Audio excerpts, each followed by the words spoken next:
231 21084 dari Prodi Teologi semester 5. Tugas video ini saya buat untuk memenuhi tugas mata kuliah Homiletika 2 yang diampu oleh Bapak Lukas MPD K.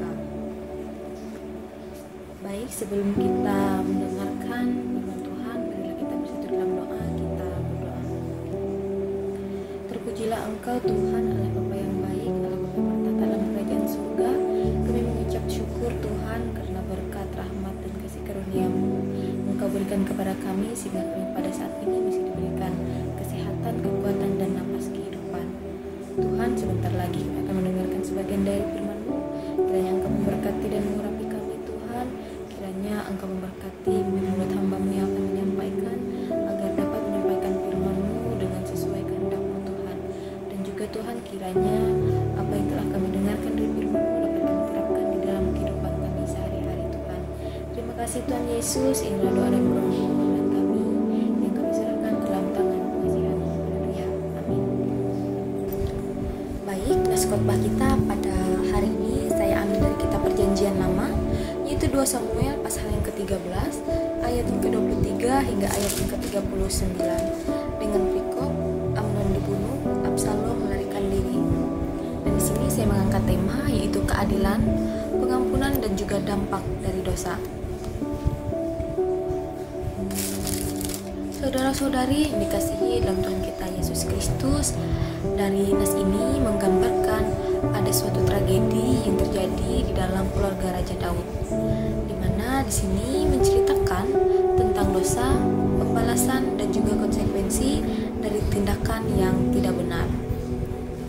Dan kisah ini mengingatkan kita akan pentingnya suatu keadilan, pengampunan, dan juga bagaimana kita harus menghadapi dosa di dalam kehidupan kita sehari-hari.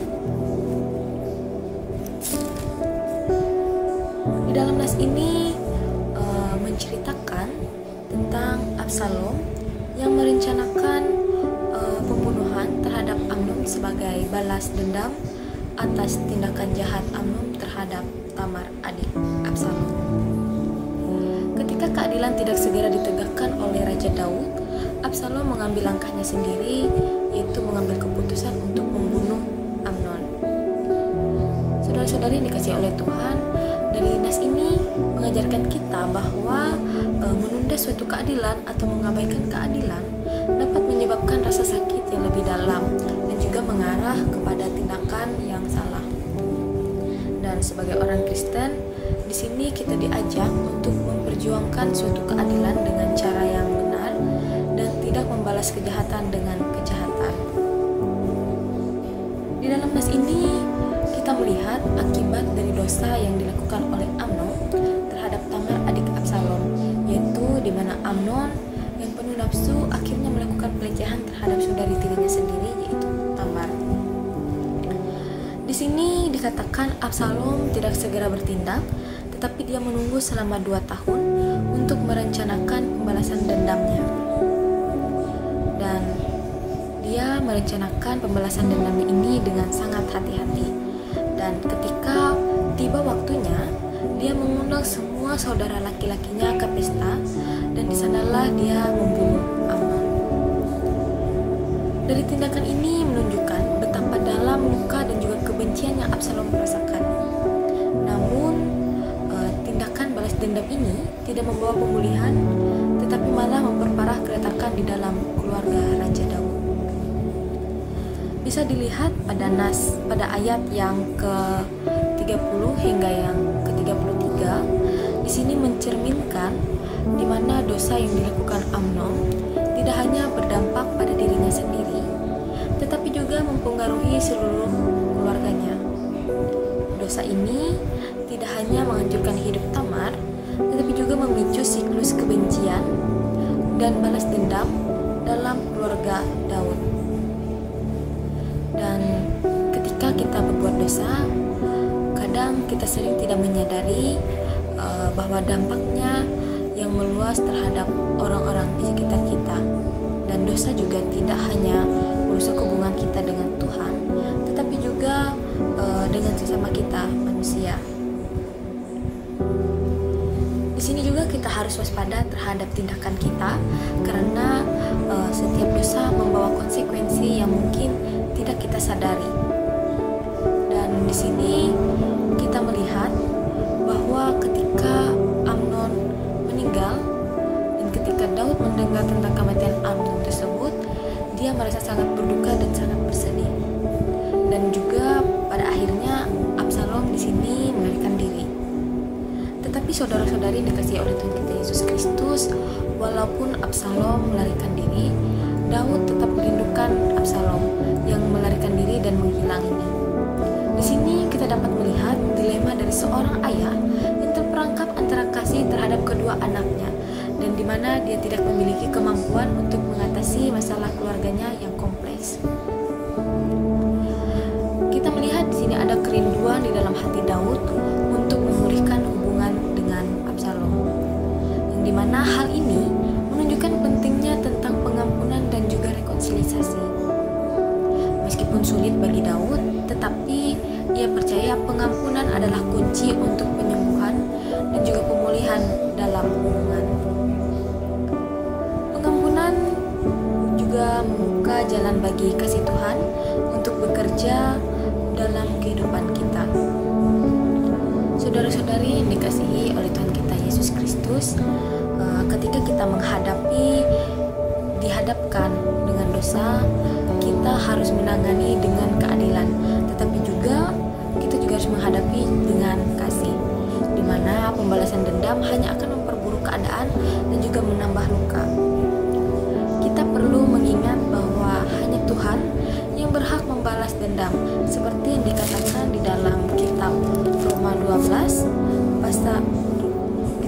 pasal 12 ayat ke-19 mengatakan, "Pembalasan itu adalah hakku, akulah yang akan menuntut pembalasan," firman Tuhan. Sebagai pengikut Kristus, kita dipanggil untuk mengampuni dan juga mencari rekonsiliasi itu. Dan ini tidak berarti mengabaikan keadilan, tetapi juga memahami bahwa pengampunan adalah langkah penting untuk memutus siklus kebencian dan juga membawa pemulihan. Di dalam situasi yang penuh dengan konflik dan juga kebencian, kita harus tetap mengandalkan Tuhan, karena hanya dengan pertolongannya kita dapat menemukan jalan keluar yang membawa damai dan juga pemulihan, seperti yang dikatakan dalam kitab Yakobus 1 ayat yang kelima mengajarkan, "Tetapi apabila di antara kamu ada yang kekurangan hikmat, hendaklah ia memintakan kepada Allah, yang memberikan kepada semua orang dengan murah hati dan dengan tidak membangkit-bangkit, maka hal itu akan diberikan kepadanya." Dari les ini kita mendapatkan beberapa poin penting, yaitu di mana kita perlu untuk tidak menunda atau tidak menunda untuk menegakkan suatu keadilan. Jika ada ketidakadilan di sekitar kita, kita dipanggil untuk bertindak dengan bijaksana dan juga penuh kasih, tanpa membalas kejahatan dengan kejahatan.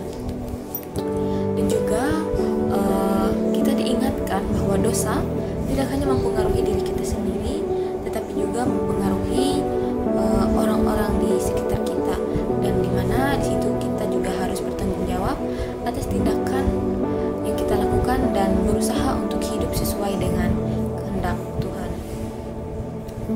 Saudara-saudari dikasihi dalam Tuhan kita Yesus Kristus, kita juga perlu